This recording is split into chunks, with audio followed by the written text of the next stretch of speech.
Go ahead and call the meeting to order. This budget workshop, City of Leesburg. Today's date is July 7th, 2022. If everybody would please stand for the invocation, followed by the pledge. Heavenly Father, we thank you for your many blessings. We pray that you continue to bless this community and all the residents of this great city. Please guide and direct this commission as we work together tonight on our budget process in our effort to make our city better. In your name we pray. Amen.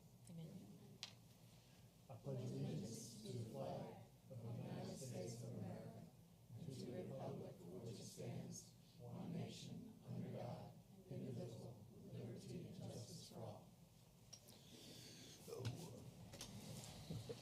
Take it away, Al. All right, we're back at it. So the agenda tonight is to hit the special revenues. So special revenues are revenues that are earmarked for certain expenditures in the organization. They include the CRAs, the Discretionary Sales Tax, gas tax, building permits, and the housing program. Then we'll talk about the debt service, which is really kind of one of our shell funds where we shift money over from special revenues or general revenue to pay outstanding debt.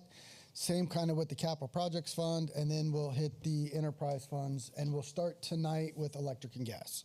Okay, so off to the special revenues. So we're going to start with the three CRAs. The good news about the CRAs is they are all growing very well. So the first CRA is the Downtown Leesburg Cra.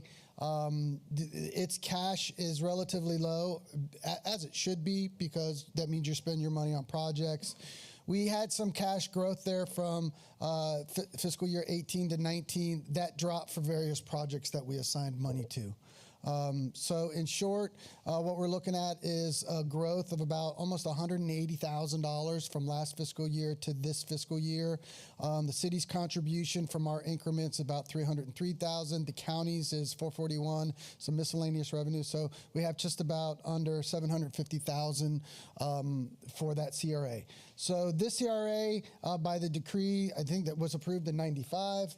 The first expense is the payment to the CDC share, so $300,000 from that goes to the CDC. The next, so that leaves about $300,000 left. So we're at the $100,000 on the debt service, which is the debt service that we have to pay, which is for the Main Street entryway. And then this year we're going to say reserve the remainder of that, which is about $345,000. And the reason for the reserve on that is as we move with Pine, I thought we'd scratch market. I'll talk about that in a minute. That gives you some cash for any overflows in Pine Street project that we may or may not have before you start hitting special revenues or going back to American Recovery money for that project. And I think that's a good number just to have in your pocket for that for any potential overruns. And being Pine Street's obviously was one of the drivers of the CRA. I think that's a good reserve there and a conservative budgeting approach. That is Downtown CRA. Any questions? The only thing I will note in Downtown CRA is I don't think we didn't put any money back into the FSL or housing grant project. I think we have a carryover there of, Brittany, what's the number? About 55. Yeah, so between the two grant programs, there's about $55,000 that's still there. So as we run lower on that, we'll come back to you, and then there won't be hard to earmark if you need to fill that bank up. So that's downtown. Our next one is Carver Heights Cra. Now, the Carver Heights Cra one, here's where, let me just start out right with the bond discussion that we had back in September with the presentation that was provided by Dr. Jasper as well as myself. And there was the thought there based on our revenue projection that we had about $250,000 in the CRA for to float a bond to do several improvements that we listed. When we started going out to look at bond or bank note, I'm going to use those words for this discussion interchangeably, but note they are very different. We were looking, our projection, as we discussed, we thought we could handle somewhere up to about $5 million. So when we started going to our financial advisors, they narrowed that window significantly. And the reason they narrowed that window was they based their debt, their lending on the historic data of the CRA. So they lopped off the tremendous growth we've had the past couple years. Their response back was, CRA, the Carver Heights CRA could probably do about $1 million project standalone, meaning without pledging the faith and credit of the general fund, or if you did the faith and credit of the general fund as part of that bond or bank note, maybe $3 million. Put that discussion on hold. So now let's look at what happened. So what has happened, though, is the growth, as we projected, has actually occurred. So from fiscal year 22, where we were generating about 510,000, we project that the CRA this year is going to have 650,000. So those discretionary monies that we talked about, how we accumulated 250, that now grows to about 350. So not to make excuses, we've got the new housing director, Sandra Wilson, on board. We have had discussions since she's been here about revisiting how much can we leverage, reviewing what we want to leverage. So that bank note is, I think we still move forward with it at another time, but I think we need to recalibrate and redo our homework so that we can be more accurate with what we can totally lend, make sure where we want to spend it, and I think those are the two big things. Make sure how much we can borrow with or without the general fund, and make sure where we want to spend it. So that I've tasked Sandra with that since she's been on board. So as we get closer to the budget year, I think we'll have some better answers for you. So what we do is we're suggesting at this stage with the Carver Heights to do the norm, and there's about 3 major things we do: run the housing program, we run the resource center, and we pay the debt on the note that built the resource center. So without further ado, this is how those numbers break down. In a nutshell, this is where we're at. So we have operating expenses associated with the Carver Heights CRA, which is wraparound services and things that we do where we need assistance for vetting renters, getting rental assistance, SHIP program stuff. That money comes out of there. The debt service is $96,000. It expired. I think it was a 20-year note from the electric fund. 2033 is when that expires, so that's just under. And then we're actually saying reserve the 432. So what we thought was 430 spare money, next year is going to be 432. That should start looking more attractive as we figure out what to do with the bond notes. So there's a net new income in there of 139 grand. And then if you run over to the next page here, it's about almost $78,000 to run the resource center. Now, mind you, that's a lump sum number. That's is Angela's salary in that number, or is she in the other one? Is she in that 42 number? Oh, she's in the housing debt from the general fund. Okay, so that is 77. So that's the bills on the light bill, the operations, the different stuff that goes on at the resource center. So basically, if you take the 77.8, I hope I do this right. If you take the 77.8, the 43K, the 96, and the 42, that's all going to come out to about that comes out to what we bring in. That's the Carver Heights CRA. So if we had a project come along that we just didn't want to wait, could we just do a loan from one of our internal funds, and then once this catches up, go out, do the bond note, and pay ourselves back? Yes, but at this stage, I don't feel good lending from our internal funds. Just because the two biggest funds, and here's why. Maybe you would do it from general fund, but general fund would be one that you might want to think about reserve cash. Gas, I would not do that yet because it just hasn't rebuilt the cash yet, so I don't think you want to stick it all in gas. Solid waste really can't afford it is the other kind of proprietary fund that we shift monies for. It's good for a few $100,000 easy every year, but I don't think that a million. And then so now we're left to the electric fund, which is 18. And just right now with the volatility in electric, I don't know how I feel about pinching off too much. And they out of already owe electric. the electric fund $1 million. $1 million. So we need another 60 or so days to figure out where the bond market's at so that we can just give you better advice. Yeah, I agree. I don't think now's the time to do it. Well, interest rates are going to be ticking up a little bit. I mean, they've already gone up. It's almost like my guess is you're probably going to see about the same because interest is up, but we've got the revenue, the trade. I think it's probably a little more than $1 million, but I don't think it's as great as 5. And we just need to have a better answer for you on that. Okay. And I guess then entirely opposite of my first comment, when we go out, do we need to look at trying to wrap in that electric note and paying it off? Or are we I think comfortable that with could be an option that you want to look at. But I think too, I think that's an option. My question on that would leave me with that, is that going to start lowering their debt capacity? But then that depends on how the banks are looking right. at I think they would the look at debt existing already. debt. It might be a What bit interest of a rate? What floor. interest rate are we charging? Do you know? 2.5. Okay, so there's really no savings there. Yeah. So Al and I'm Brand. I know the Carver CRA owns a vast amount of land. Is that included in this CRA? It is. And so when we talk about projects, and I know Ms. Wilson is new, but the land that we own and that we have, because I mean, we're going to run it like a business. I'm thinking if I own the land, we sell some of the land to affordable housing builders, take that money and pay off the debt so we don't have this discussion 2 years from now. So I think that's where I like to see us go, because we have a lot of land that we purchased with CRA. And that's a whole other thought process on the resource center being paid for the CRA, because more people use the resource center than out of the CRA, but that's a whole nother discussion. But I think the land that we own, I think when we sell those properties, that should go towards paying down the debt. So when we come to these discussions, Al can say, so on $1 million, we owe $400,000, then it makes more palatable for us to try to pay that off.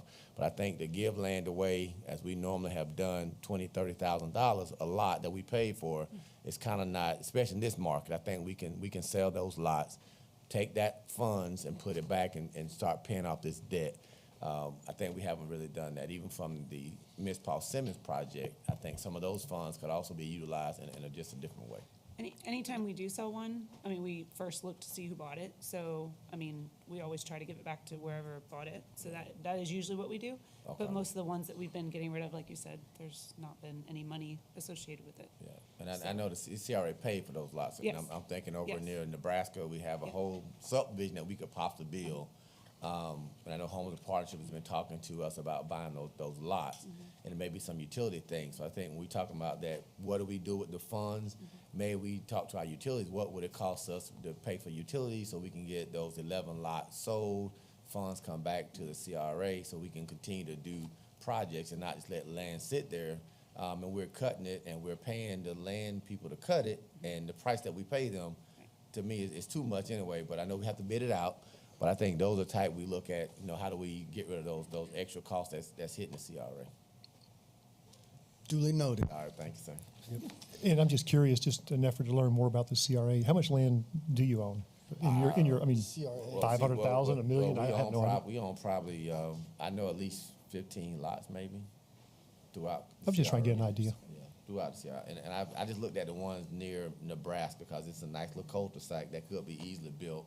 And you probably get 10 houses, easy. So I think in this market, I think developers would want to buy those 10 lots. And if you're saying $20,000 a lot, that's $200,000. And I think if we could make that happen, I think it'll actually help us with the debt. Gotcha. Then our third CRA is the 441 CRA. So everybody kind of knows the story. We repeated on that. As in 2010, we issued the debt. Market crash. The increment was immediately below what the set increment was. Jim and I came in, I guess we did that in 14, figured out how to recalibrate the increment to drop the increment below what it had dropped below so that CRA could generate revenue. And then the focus was on paying off that debt. So long story short, in the last couple years, the CRA has really been doing well. So last year we generated 1.3 million. 23, we're looking at 1.7 million. So that's actually, knock on wood, that corridor is doing well. And it's really gotten to the point now, to the next slide, where basically what we do with that money is we pay the debt. So the debt was that original $15 million for those corridor improvements that we started, then stopped, then used the proceeds to kind of prop it up. We've done a bunch of different things, but changing the calibration on the debt was the biggest thing that I think really saved this ERA from affecting the general fund. So this chart we didn't change from last year. It's the same one that you looked at last year. And does this have a little red pointer? Middle button. There we go. So this number, so that's the debt payment, and instead of the $1.4 million that we thought would get, we actually got 1.7. So by the end of the fiscal year, we could be sitting around 4 million in a cash reserve. So where did these funds go? Number one, we got to pay the debt, and as long as we don't have another substantial 2010 experience, knock on wood, do I say it? I won't say it because everybody knows what I'm going to say. There should be other cash for future projects.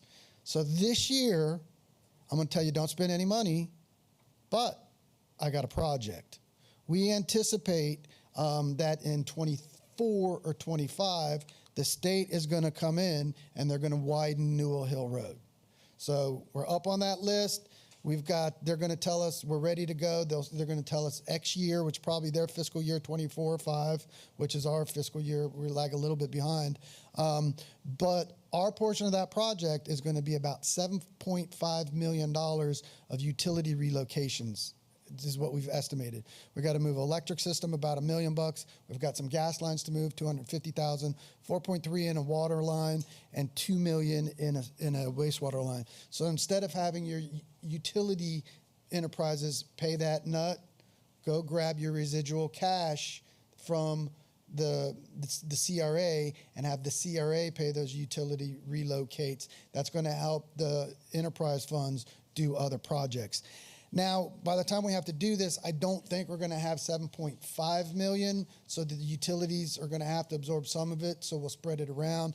But, we could have 4 million of that 7.5. So we're going to say start allocating those residuals to the 441 widening project.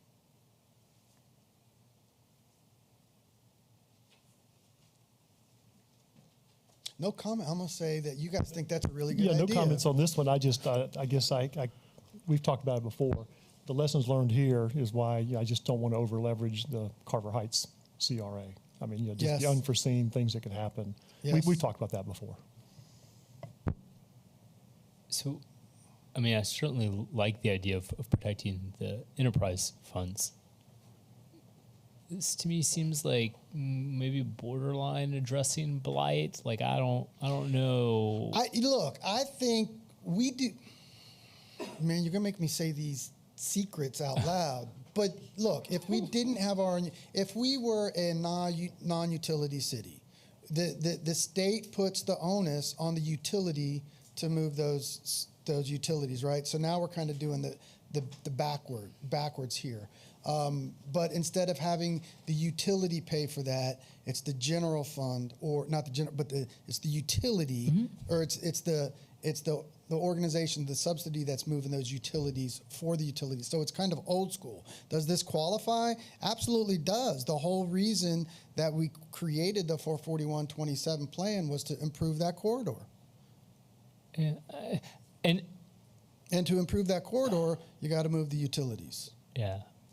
The one that gives me pause is the water, mostly given that how low we are on water rates. I know we're raising them a bit, but like we're still, even then, we were super, super low on water rates. And, maybe that's where some of the shortfall between the 4 and the 7 comes is an increase in water rates to get us more in line with like what an average is. Even though it's a big jump, it's still where we should be based on the market. And, and the ratepayers should be paying for this project because, like you said, if they were not owned by the city, that it would be reflected in their rates, which is probably why other places are higher, is they're paying for those capital projects. And also, doing it out of, through the water fund is never going to kick back to the general fund anything meaningful, probably super. above what it was. So It's I think you still kind of protected that, but so I guess my suggestion would be that we look at absorbing more through the water fund than the others, if anything. Well, and that number is going to add up about the residual. Yeah, because I think we have more room there. I don't know where we are on wastewater. I don't think we talked about that competitiveness, but Wastewater, I think you're saying if we do this scheme, use the CRA money to pay for the water relocate. no, opposite. Like raise our water rates, generate some extra cash to cover the shortfall between the CRA and not, because electric and gas, we don't have a lot of room there on rates, but water, we've got a lot of room on rates on water to be where we are, and I think Duly it would noted. be fair. And then save the CRA. Yeah, well, because either way, best case we'd have 4 million. We sort of come up with no 3 million in cash. So my suggestion would be to do it that way. Okay. It's probably why you didn't get many comments, because that's not exciting underground stuff. But get rid of some blight, I think you probably get us excited. So that's probably why nobody's really jumping up and down, moving water lines and digging. That's probably not too exciting. I understand.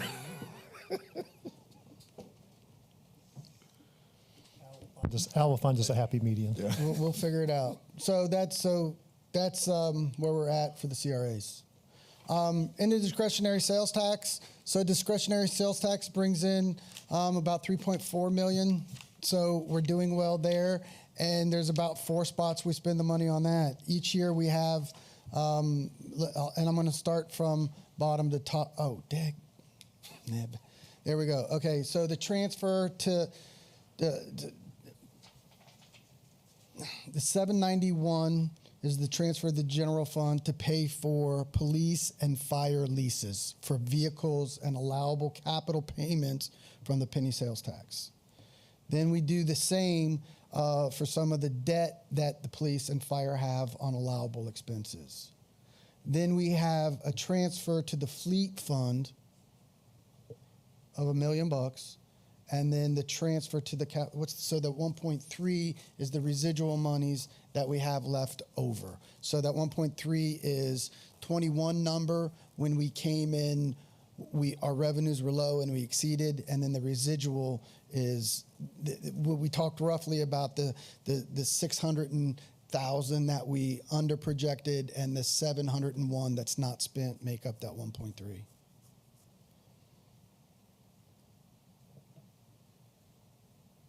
And everybody understands the fleet transfer, right?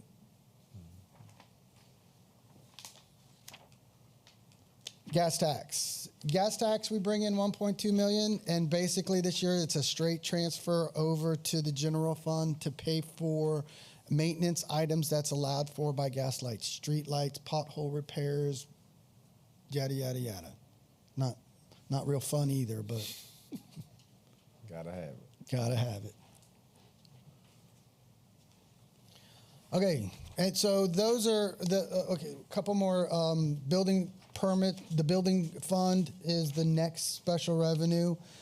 So building has been doing pretty good. So let me review these again too. So building fund is now going to be sitting on probably somewhere around $2 million in a reserve. But remember, about 2 or 3 years ago, there was the new law from the state, through the Contractors Association, and the state promulgated the law that basically said that building funds couldn't have more than 90 days of cash on hand. And that was kind of the contractor's way to keep the pressure on local governments to keep your permits down. When that law came out, a bunch of cities did a bunch of different things. I think one of the cities in Lake wrote it, I can't remember, was it Eustis? Somebody wrote a check back to, it was Groveland, wrote a check back to everybody. We had this discussion, and our strategy was to deficit spend. So deficit spend, why? Because then we could cut our building permit fees to encourage development and growth by boasting of low permit fees, because that's what the contractors want. And so that's almost like a direct subsidy back to the contractors and to encourage growth.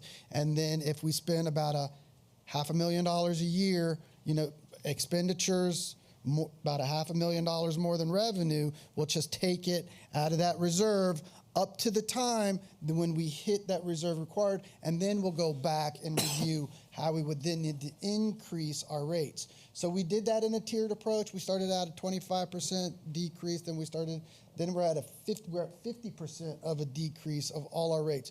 And Commissioner Cannell, on the phone, you asked me a question about some of those fees in there too, and I told you wrong.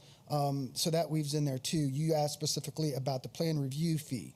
And I bring that up now because we stopped the plan review fee as part of this. But then you turn around and we see that we budgeted $25,000 for it. That's the accounting system glitch of what we have.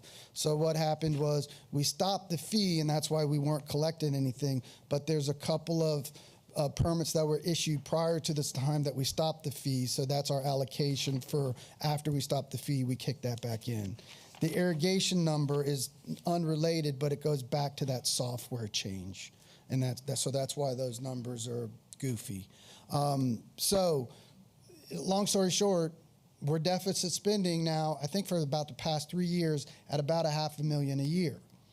Here's so these were the charts that we showed that we were going to happen, is if we deficit, when we started this, we were sitting on a little over 2.5, right? Let's call that 2.5 million.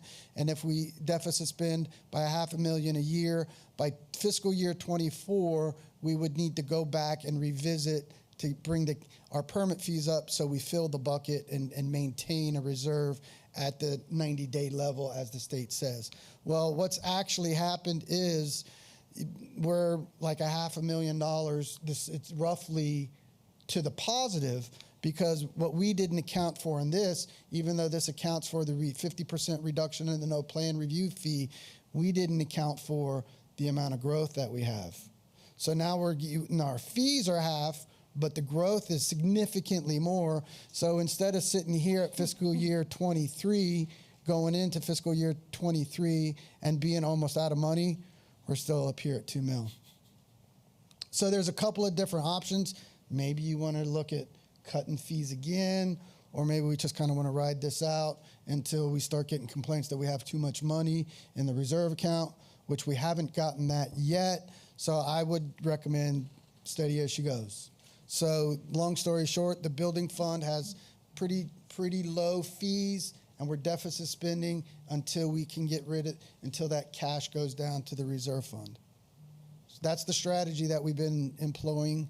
I would suggest that we do the same. So long story short, about $1.4 million in fees and about $1.4 million in expenses. We've added positions. Ann is really the only one who gets to be the spendthrift and buy cool stuff because she's got the money. Relatively speaking, and then there's somewhere I think embedded in the operating expense number is you see that it's this number, other sources. That's the deficit spent number. It's 427. With all Questions on the building fund? With all this money, could we hire another inspector? We are hiring inspectors as we go. When Ann comes in and says she needs more people, we put them in there. I think you guys put some more people in there. We've done some salary adjustments as well. So the answer is yes, and we're keeping pace as best we can. And No, I just see all this money, and I don't know what the economy is going to do. It may slow down a little bit, but I wouldn't mind giving better service to that industry and having faster turnaround. If we got all this money we're sitting on. I don't think we have issue with that either. I think there's kind of a little bit of happy mediums in there, because I don't think we want to get to the point like we in 2010 where we had 50. Right. I'm exaggerating. I don't think our number was that. But you end up with a pretty healthy building department, then everything stops, and then you're laying off. I think we've got a little bit of balance. My radar really hasn't gone off with complaints about slow service. I know they're jamming over there, and it's more of a market issue finding people than it is not wanting to hire people. Okay, and I don't even know what the average. I haven't got a complaint. I used to get them. I mean, certainly for my customers, if there's most of them aren't even justified, but I used to get them anyways. And I haven't gotten probably anyone complaining every year. No, I'm not getting complaints. I would just, I guess I'm just saying we got all this money.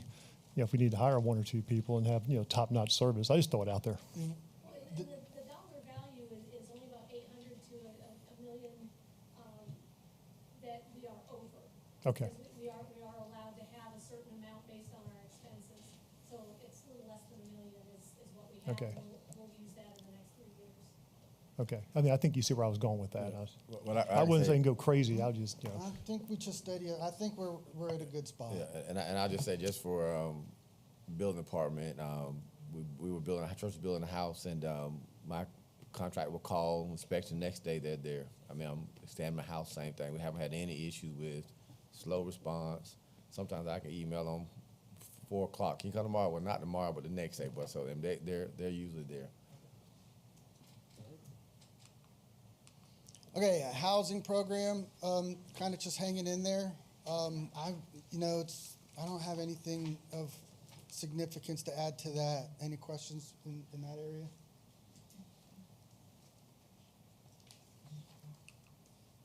Then debt service. That's that's the transfer end of the debt from the general fund debt into, we got to pay debt service out of a debt fund versus the general fund. So that's just a transfer fund. Capital projects fund. So let me stop here a little bit and talk about the capital projects fund. The first are projects that we have on the books and where their funding sources are. So we have the Market Street design project on the books was for design for $230. We were paying for that out of the CRA. Second and fourth pedestrian plazas, these kind of go hand in hand out of the CRA. The Pine Street improvement project we did with some CRA money, but mostly American Recovery Act money at $2.2 million. By the way, on Monday, if you haven't looked at the agenda, we'll have the about 99.9% design plans for you to review, and then hopefully move into bid on that project. The Rails to Trails, y'all just approved that expense the other day, $375, which was a little bit of impact fees, but mostly the ARP money. Marina slips, there's $250 that we haven't spent, and Sleepy Hollow and miscellaneous Sleepy Hollow improvements at $158. So the lion's share of this is Pine Street. So we talked, was it a meeting ago or 2 meetings ago, about what we want to do with the American Recovery Act monies. And we put together kind of a spend plan of the $8.8 million. And hopefully you all know what I'm saying, just to shortcut. And we talked about 3 major projects: Market Street, Sleepy Hollow Susan, I'm just going to combine those, and the marina rehabilitation, and then keeping some money in our pockets. Well, I guess when you guys talk, people listen. And the feedback after that meeting that I received, Joni Smalley called me from the partnership, and the partnership kind of had a impromptu, unofficial discussions. But basically the feedback that Joni provided was, hey, we're not sure that really that's our top priority.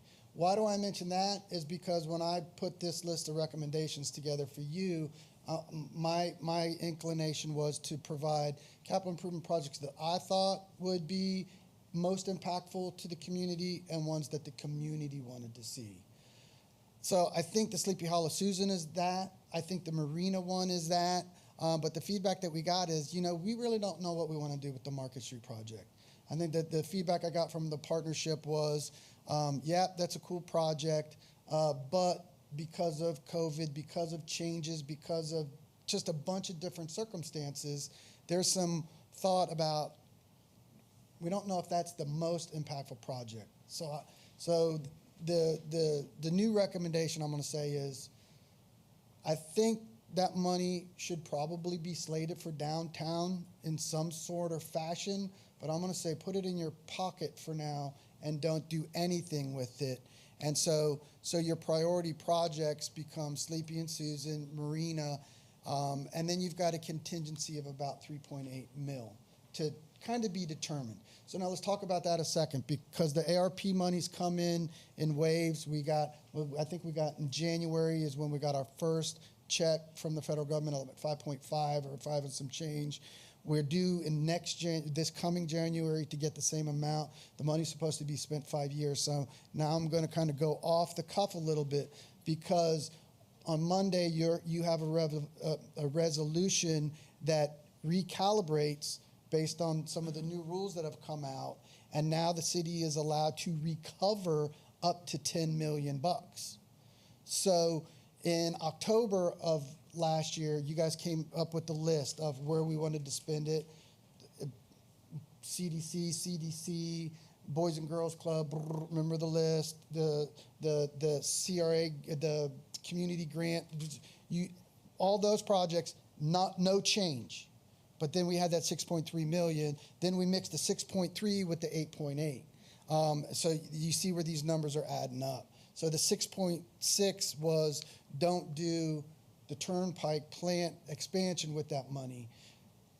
So your new resolution that I'm going to ask you to consider on Monday is all those projects stay the same, and now your recovery money that you're allowed to throw in the general fund is that 7.5 million.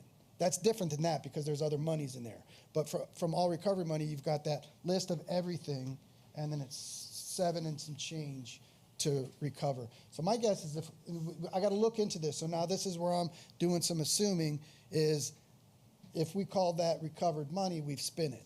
So maybe we have more than 5 years to spend it.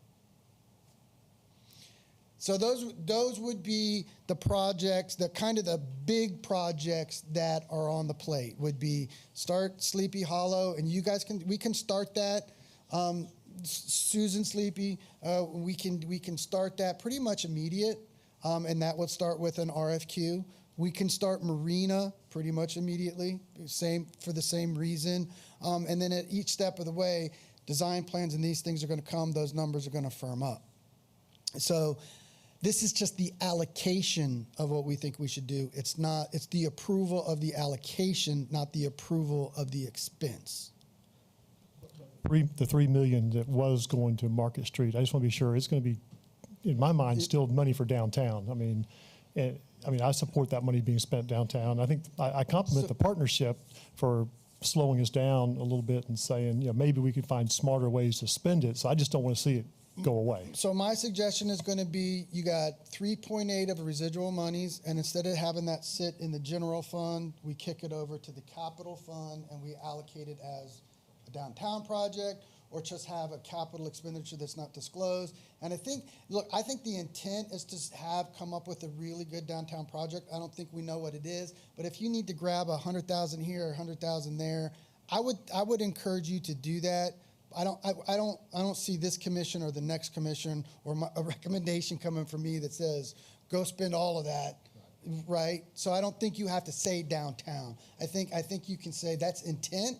And when we get there, there should be a nice chunk there. I was just trying to match that money off to the master, the redevelopment plan we had going downtown, which was going in a great direction, and we stopped it over COVID. Which we all agree with. Yep. So I guess I'm just making my point: keep that money spent wisely downtown. I think downtown needs a little investment. On the redevelopment plan that we spent money for downtown, what was the top priorities? That we had a professional come and tell us that. Market was one. The trails. And parking. Parking. Yeah, I'd agree with that. People always complain about parking. Yeah. I mean, I would like to see us do something as opposed to sit 2 or 3 years contemplating, because people change, minds change, and we go spend a couple $100,000 on the plan. I know COVID hit, I know things changed, but now we're pretty much saying let's do something different. So we need to bring a professional back in, upgrade the plan, maybe less to get something that we can all say things gonna change. If we sit here 3 years from now, I guarantee you, even if $3 million, you're gonna need $4 million, then the priorities change, and then nothing still is done. So I would still like to see us pull the minds back together, get a project, and not wait another year, 2 years trying to figure out what we want to do. I'll chime in and say I'd like to see that done while this commission's in place. Yeah, and I don't disagree with that, but I think for the purpose of the budget, this is the incremental step. And I would say by the time this commission would change over, then you go back and revisit that 3.8 allocation that'll be sitting there in Capital Projects Fund. Now, I saw did we already spend the money on the design of Market Street in the last screen? We spent some. Okay. Okay, so those are kind of the big projects.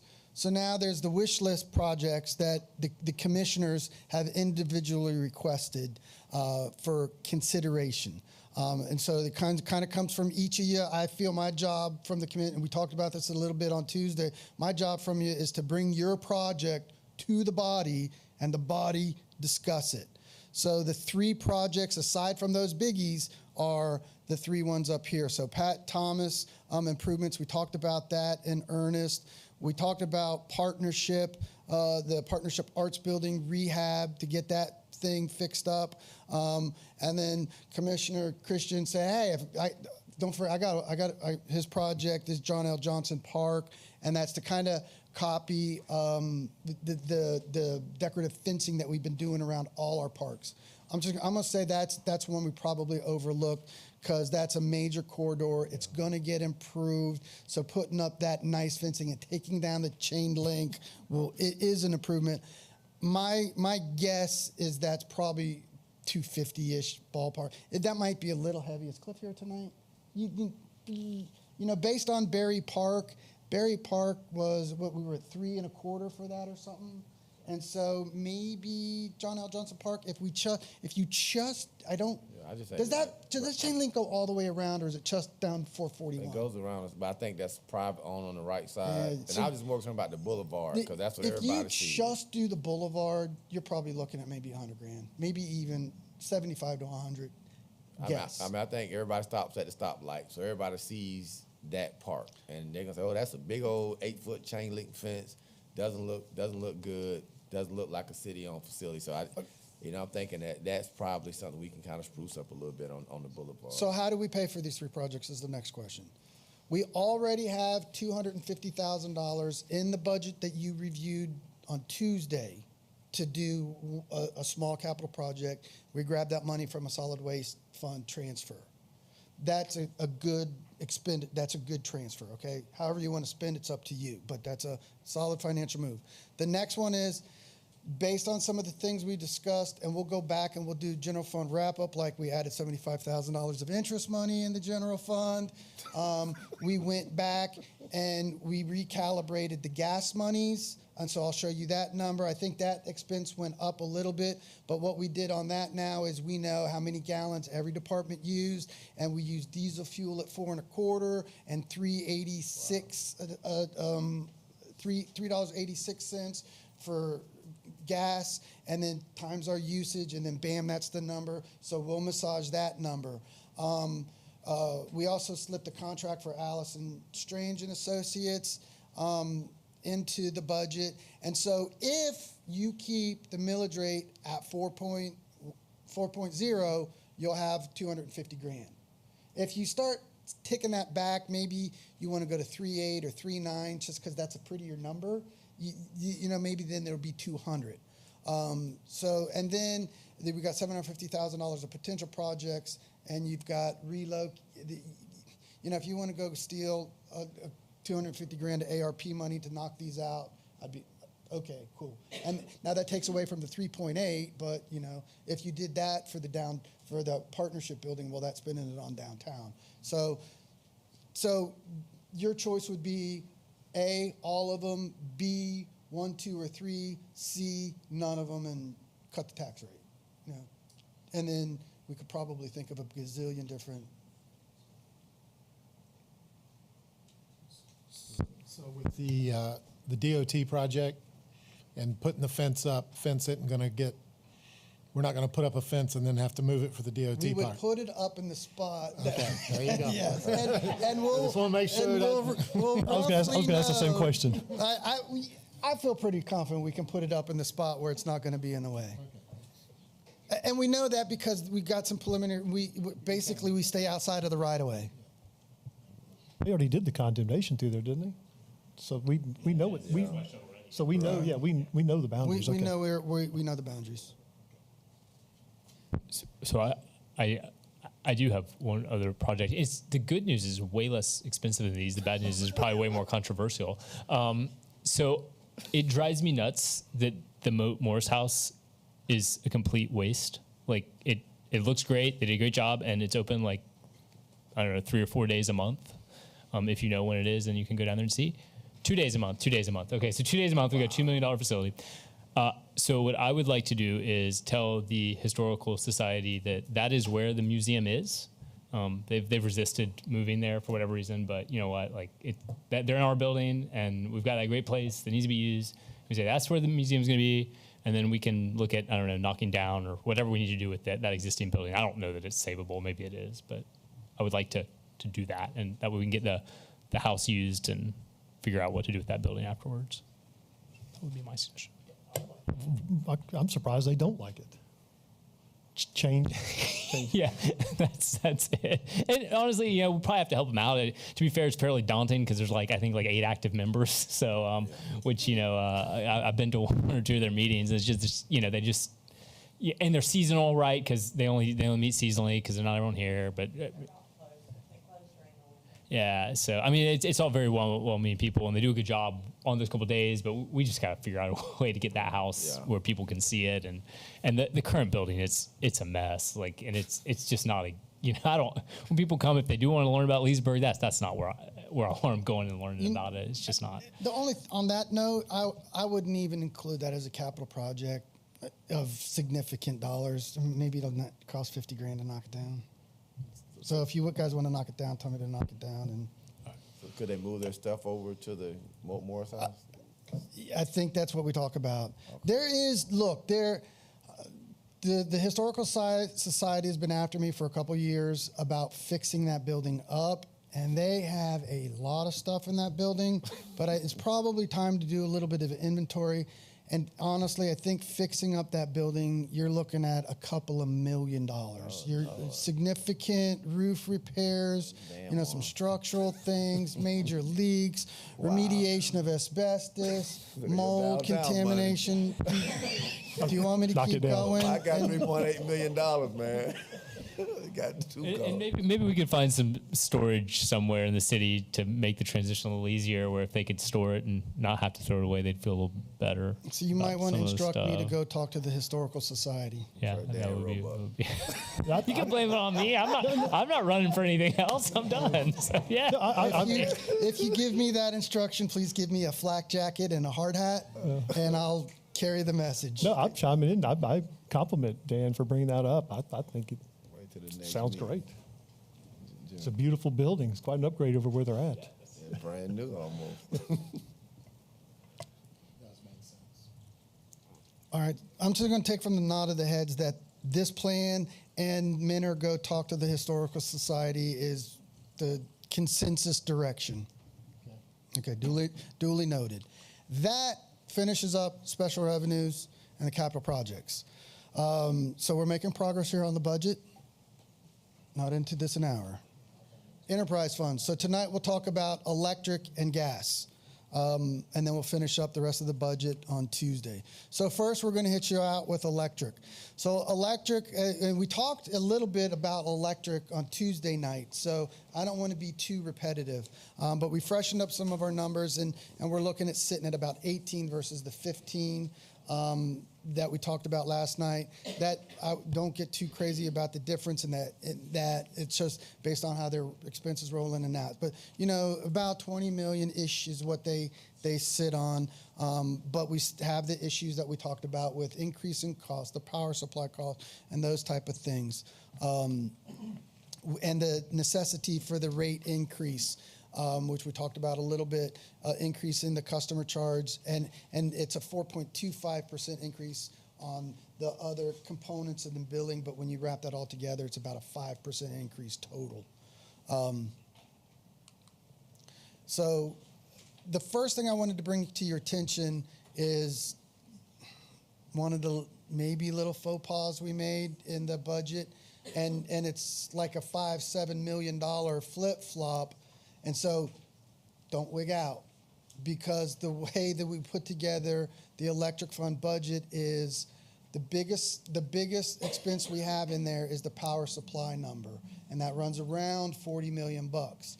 And then it's the revenue derived on that, which then we break down to the operating cost, the project cost, depreciation, and all those other things. The magic number that we generally budget with is 67%. So 67% variation between revenues and power supply gets you that discretionary spending. So when we started putting together this budget back in April, we were being blind and optimistic, okay?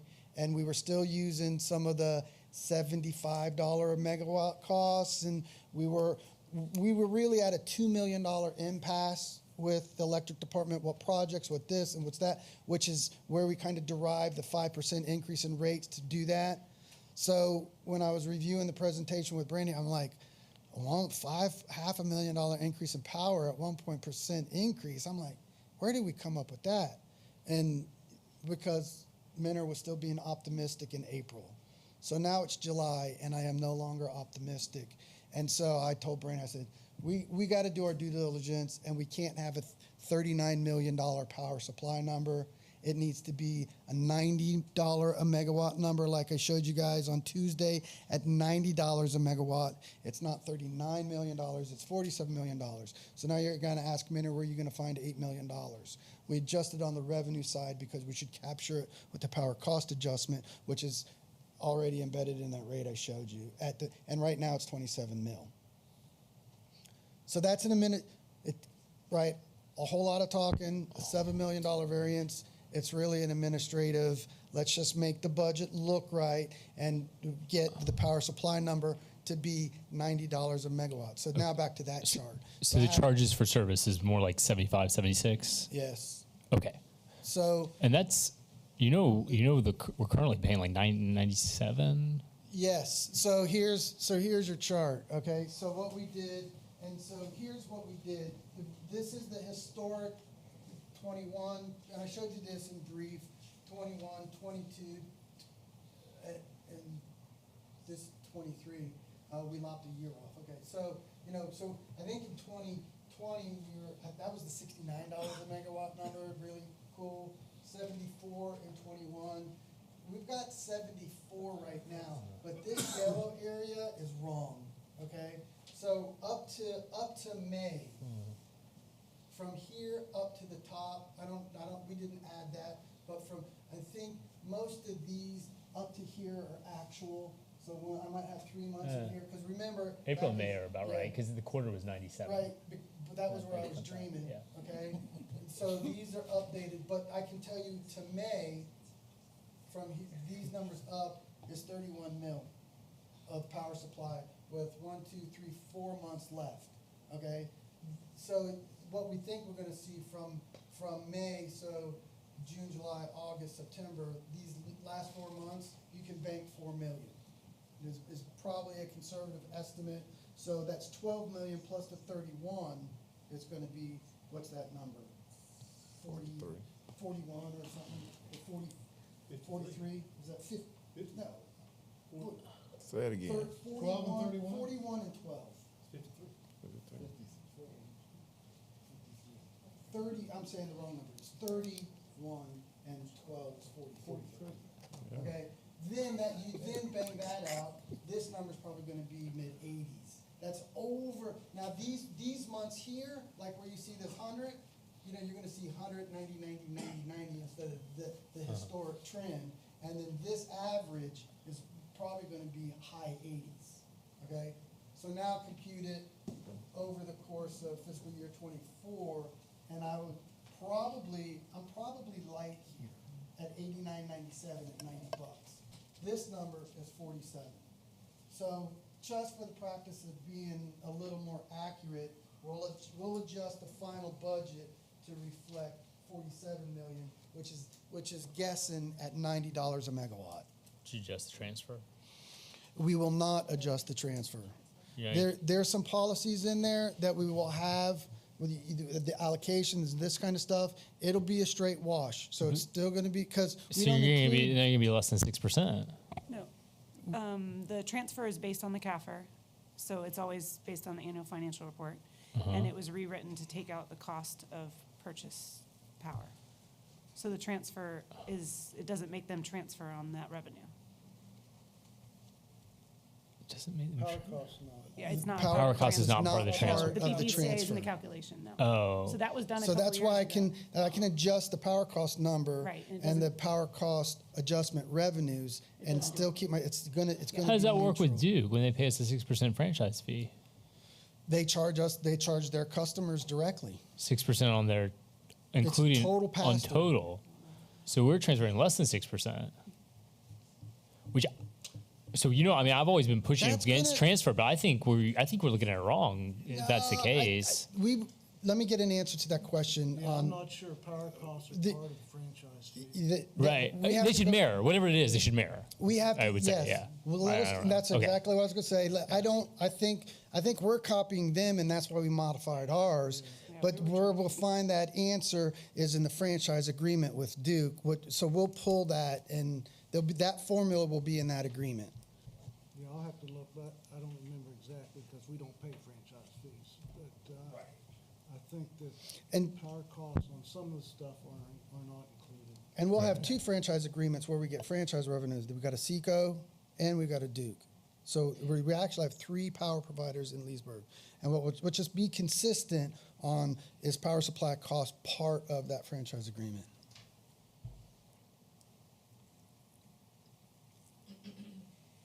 Okay, so that's power. Okay, I woke up. We're at $90 million. We'll adjust the budget. So some of the other expenses now that we're talking about, about a $251,000 increase in smart grid, about $101.5 million in increases. We want to start. We increase depreciation to start squirreling away more money for capital improvements. We go depreciation, which then shows up in R&R. So for projects, and then we have a little bit of an increase for the debt service on that note. And then we have an increase of about 2.5 in capital projects. Okay, so where are we spending all this money? I'm going to skip over this slide. This is the transfer slide we talked about in detail. And then I want to jump over to this slide. So these are the capital improvement numbers, blah, blah, blah, blah. But this is kind of showing you a system-wide slide of where our projects are. And long story short, it's northwest Fruitland Park, and it's some improvements that go out here that help us do our loop where we'll see up kind of South Street corridor, south side of the city to get Lake Denham. So this would be Lake Denham Estates right in here. So there's some upgrades out of the center sub to get some redundancy down to this tail. There is improvement projects that do feeders to get the village loop and other growth in this corridor, which we see. We've been hearing rumblings of industrial growth along 44. We've got Tierra Oaks that's coming in, so we can have system improvements up in this area. And then we have other system improvements with, frankly, Fruitland Park development. They're in our corridor. So we have old lines that just need upgraded, and it's basically taking out old conductor, making the pipe a little bigger. Now, some of those are development issues where we get some of that money back, but we don't get that money back until the meter starts spinning. But we got to get those pipes changed out to meet the demands of the growth. And the short of it is where we're struggling. That is a really super high level electric fund discussion, and I'll answer any questions you have. I mean, so Duke and FPL are kind of making this big push that like rates aren't what's important. It's reliability now is all of a sudden the focus. So what are we doing? Like, which of these improvements are related to reliability, or are we just doing growth? I'm going to say both. Because we've got system service issues. Don't they kind of go hand in hand, right? You don't want to put a big subdivision on a little wire. Yeah, right. You can serve it, but then you're going to have reliability issues. So So I would say in my layman's terms, just split that pie. What is a growth issue and what is a reliability issue? I would say projects like, and I'm going to use the wrong feeder number, like what feeder, Brad, help me out, what's this number? Like 702. So feeder number 702, that's an expansion issue, not a redundancy issue or reliability issue. This is feeder 59, right, that goes out there. Aren't you impressed? So this is, right, so I'm going to say this is both. This is getting more voltage and more water, we'll always compare electric and water, more service down in this area, but then it's also bringing reliability and a duplicate feed out to the kind of the southwestern part of the city so we can feed it out of North Substation and Center Substation. So that's a reliability. So I think you got a good mix of expansion and reliability issues. And so I almost talked myself into the answer there a little bit. So reliability issues, when we do something to where we can have a different segment of the city fed by 2 substations and extension of pipe so that we can get growth out at the end of the line. And so I think we're doing a good job of both. What about our average duration? Like where are we on that? And are we trying? Yeah, we do. So we track Average a number of duration? indices, SADI. Yeah, Sadie. SADI right now is, we're running the summer months about 15 minutes a month is what our SADI is. Now, normally in a year you tabulate it for, each month. So it'd be pushing up 100 minutes for a SADI. Our smaller area, our service territory, when you have a large outage or event that we had like last Friday night, we had 18 guys out restoring energy services. That's a big hit for our service territory. So we see a big jump in the SADI with that. There's about $500,000 easily in sectionalizers and reclosers that are really all about improving reliability. Sectionalizing better. We put some new equipment out called trip savers. We have some of those going up. FPL, Duke, large utilities have already kind of run the gambit of that, so they've tested it, right? We're not interested in getting on the bleeding edge of that. We want them to run through the details.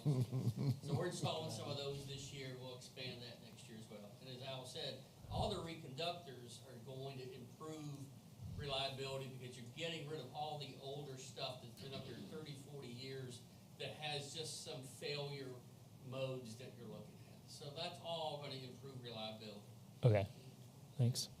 Tree trimming, I know it's different budget, but that's all about improving, maintaining our reliability as well. So there's a lot of components of the capital. Tree trimming is more O&M, but a lot of different components. That's all about reliability. Okay, thank you. So I can go and explain the storm prep room. I think it's $400,000. It's on your capital. Which one? So the storm prep room is, when you look at the Griffin area, there's a room outside on the other side where there's a kitchen, there's bathrooms. We want to improve that. There's no showers next door. We have, with the addition of the second shower, we have 2 showers in the Griffin area for not only our resources, but any mutual aid resources. Okay. So this is updating that old area, allowing us to prep food for vendors to come in. They can prep food right in there, expanding the showers, or adding showers, expanding the bathroom. The break room is there, but that's all a 3-tier area. Now that's in your current building where you are now? Yes, sir. It's just back outside the hall, the roadway right outside. And we can bring, certainly when we bring it for your approval, we'll have a layout of all the improvements, and so we'll show you, exactly what we're looking to do. Okay, so frowns. So I think when everybody thinks of the electric department and what building are we talking about, and you go through the gate and then you walk in the sliding doors, it's not that building. And that has an upstairs and a downstairs that has planning, offices, and there are some restrooms in there. I think there's one shower, there's a couple of showers. That's pretty much the facility we use now. That's small and inefficient. And so when do we need these facilities in the major storms? When we've got all hands on deck and we're doing 18-hour shifts and we're sleeping up in the second floor. The guys come in and ladies come in, need showers and facilities. And then we have mutual aid. And so the concept is the building that I just talked about, there's a building just to the north of that, walk across the driveway, which is in the pole yard, and there's a break room back in there where we park the trucks, and in a storage area. That's the area we want to convert into this make-ready storm prep room, because the existing facilities in the electric house, they're not adequate. Okay. And I'd see pole inspections has been taken off the performance metrics. Are we like done with those, or? So it's on an 8-year cycle. Okay. And we've scheduled it when they're due. We have done due next year. Oh, okay. So we don't have any inspections. When their cycle comes up, how many quadrants we got? Do we have 4 or 6? 5 different quadrants over 8 years. So we have a couple years that we don't have any inspections, and we start up again, Yep. subsequent Okay. years. It didn't seem logical to have a end to see that we're not going to No, of course, yeah. straight line all year long. Yeah, no, that makes sense. Thanks.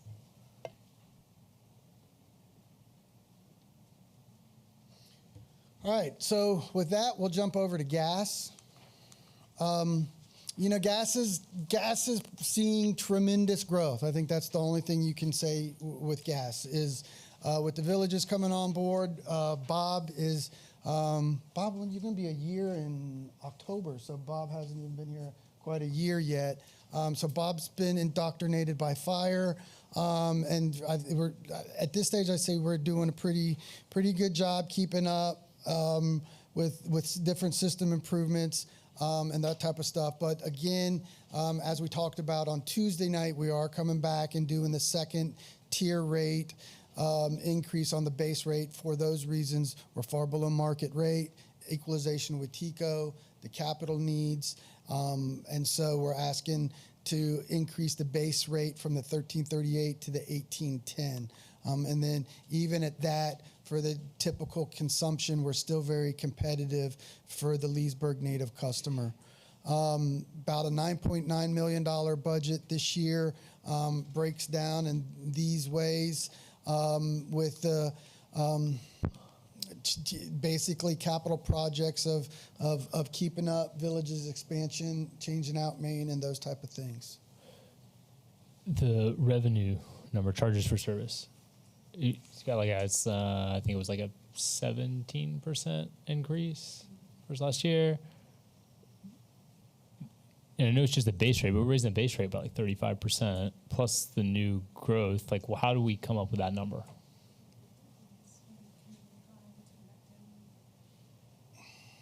I didn't like that number, did I? See? They were a lot higher when they brought them in, so we. Because they should be. If you raise the rate by 35% and you have like 3,000 or 1,300 new customers. That's conservative, There's some more money there. Huh? He wants to come in December. We got $2 million extra dollars. Yeah, it was a lot higher. How much higher, Brandon? Give us the other number. I heard it was a lot higher. I think it was $1 million, wasn't it? God, my hair went on fire when I did that. Because a lot of this is still based on. Well, so if you just raise it by 35% with no new growth, you're at like 11.3, and you're at 9.8. But I think what I think what I did was I only counted native customers. That's Leesburg numbers. So when I increased the base rate, I only counted the native number, and I didn't add that to villages growth to let the villages growth be on. I mean, I don't care if it comes in high. You're just gonna have extra cash next year, so it doesn't really matter. But I just point out it doesn't make any sense. I want to say, see? That's the strategy. Yeah. Come on. Don't y'all love me? That's why you love me. I got the $2 million. That's my secret. If you want, we can go back and beat that up. The idea that you're gonna make less on your income from operations with an increase in price and new growth. You also, that's the other thing. You show you're going to make $500,000 less this year. That ain't going to happen. So, but whatever. Okay. It doesn't matter. It's not part of the general fund, so it's what it is. It's going to go to the cash balance anyways. Not immediately. Yeah, right. So this year's going to go cash balance, whatever the number is. I would like to see it go here first. Yeah. This is a cash balance. Yeah. Okay. I still have a little complex because when we started on the villages number, this number back in 14 was like 7, 8, 9 million, wasn't it? And we went to war. We did the 470 relocation. We did the 520 main. We did the 440. We did a lot of spending to get on board with the villages. And so we're 5 years into a lot of this planning. 23 is when we start seeing that back. So I didn't want to count it. Build it back up. So that you can like me when I find money for your project. All right. So with that, I think that's the agenda for the evening. One thing for me, Al, Miss Coney is here, and she got a hand raised. So instead of me getting beat up tonight, and maybe with the Johnson Park not costing the whole $250, I know Miss Coney had something she wanted to present. I think she's already talked to Al about it already. May I speak, please? Just come to the microphone, yes.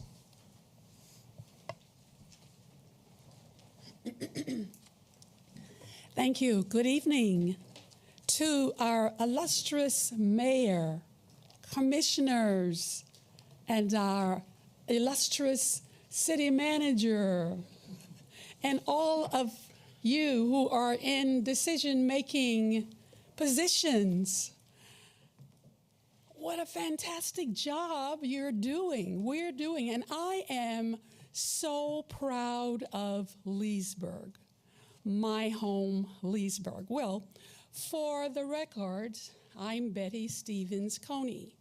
For some of my cousins and brothers and sisters, they would say, no, it's Betty Jean. I'm proud of Leesburg because together we have made Leesburg such a positive place to visit as well as to live. And yes, we've had our trying times, but together we have weathered those times. And together we're going to continue to make Leesburg the ideal place to live and to visit in Central Florida. I so very much enjoy seeing the sign markers distinguishing each named community in our city. That being said, the people in these communities live their daily lives in that community. However, there are some missing elements in them, and that is a provision for recreation, for communication, for entertainment, and the like. Sure, we have enough churches to give us that spiritual link that we need. However, when it comes to places for adults at any age to go for entertainment and recreation, therefore, I am requesting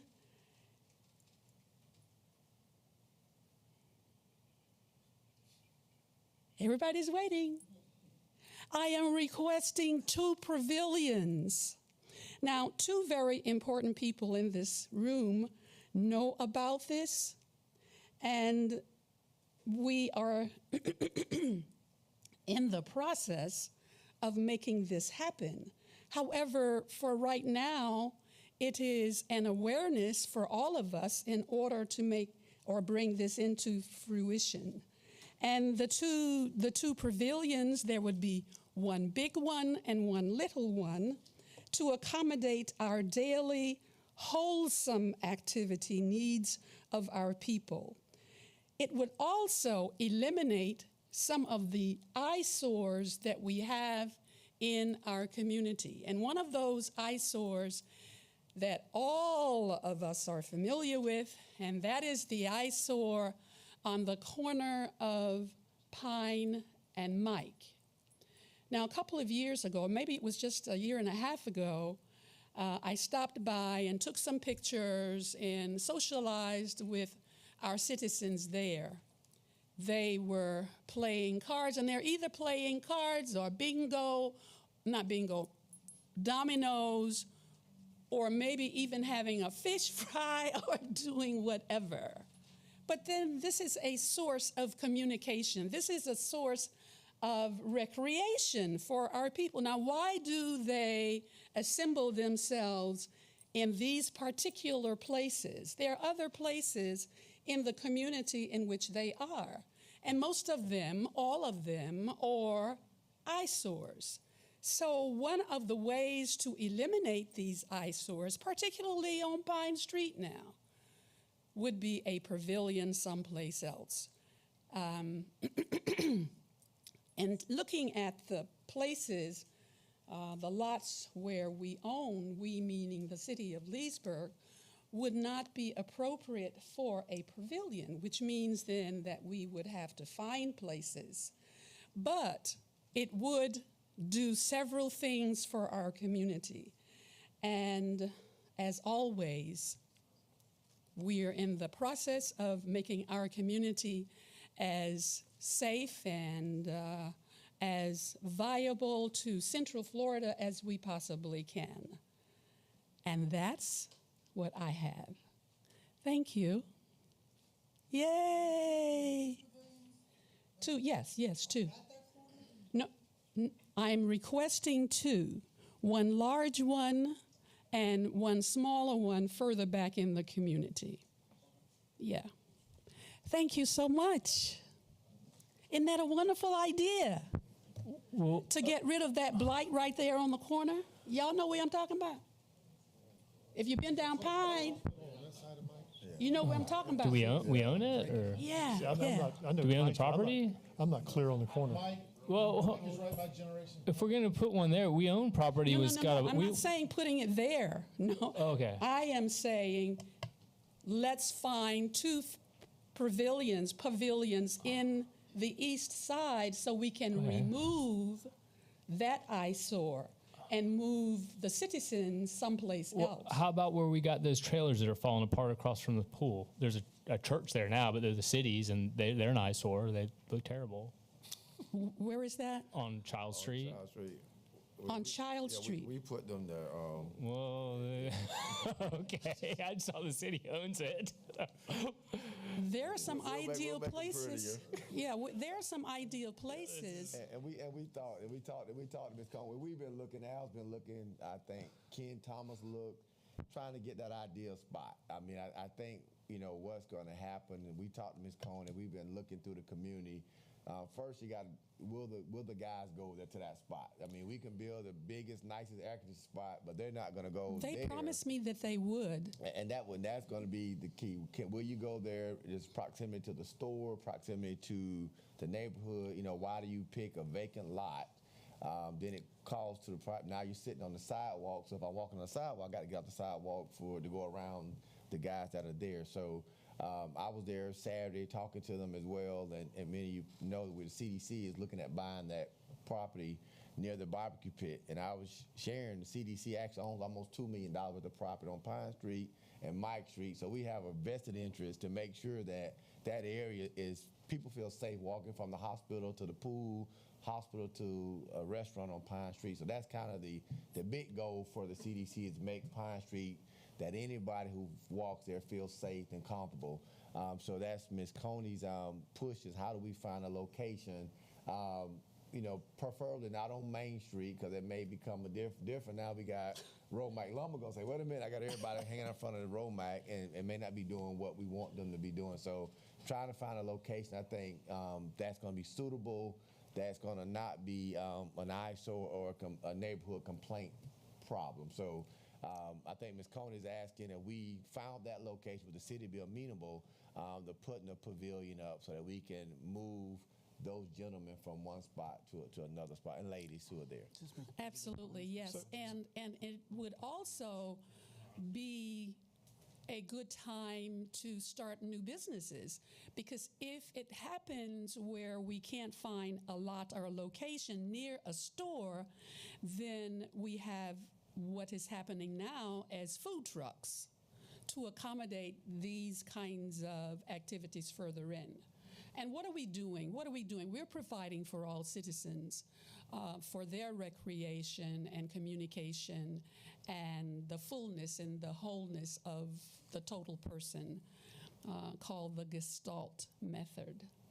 Thank you. This is going to be so exciting, isn't it? Yay! So I guess do you want it the pavilion on Pine Street or not on Pine Street? You asking me? Yeah. I would say no. You don't want it on Pine Street? I would think you would. No, not Okay. me. I just think we Yeah, can yeah, slide yeah, I that. think you gotta go down That's not a tremendous. It's a tremendous request, but it's not a tremendous expense. So I would just say we can weave that into the Pine Street project. We gotta find a location. Terrific. Jim is familiar with.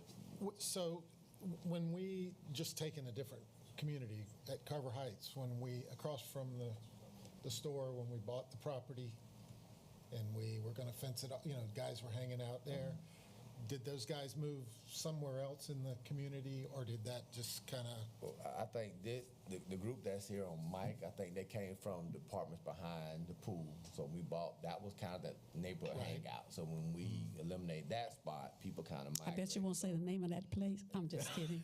Just kidding. The alley. They moved from the alley over to Mike Street, and basically the owners, we've tried numerous times. They don't want to sell, so it's kind of they just kind of there. So I think it's just finding a good location. I think that we won't get. I think we own that corner across the street from Magnolia, the properties we bought too. So that would be Magnolia and Childs, right? Yeah. That we own that corner, or we own this corner and this corner. I think we own. Oh, that sounds. That would be great. You guys, my trust fund would love it. Shade of it. Well, I think. In short, Terrific. I think the concept's a good one, and we just find a location Yeah, for it. find and a leave it in the location. project. Yeah. Okay. Any other comments tonight from the commission? If not, meeting adjourned. Stuck on my buildings now. No. Okay, meeting adjourned. I got See everybody Monday. I know those were yours. That's all the city owned it.